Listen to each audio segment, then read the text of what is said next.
Hi guys, எங்கள் அம்மா கிட்ட மட்டன் சுக்கா கேட்டேன். ஆனால் எங்கள் அம்மா வேற ஒன்று செஞ்சுட்டாங்க. என்னென்னு நீங்களே பாருங்க கைஸ்.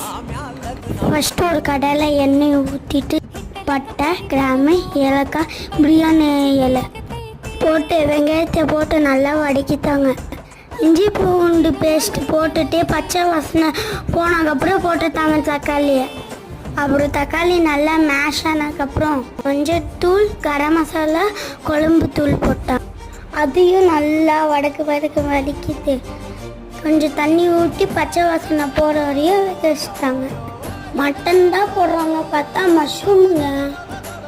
அதுக்கப்புறம் அது கிண்டிட்டு நல்லா வெந்ததுக்கப்புறம் பெப்பர் தூள் போட்டாங்க. அப்புறம் கடைசியில் மல்லித்தலை போட்டு இறக்கிட்டாங்க. சும்மா சொல்லக்கூடாது, டேஸ்ட்டு அருமையாக இருந்துச்சு. நீங்களும் ட்ரை பண்ணிட்டு கமெண்டில் சொல்லுங்கள். பாய்.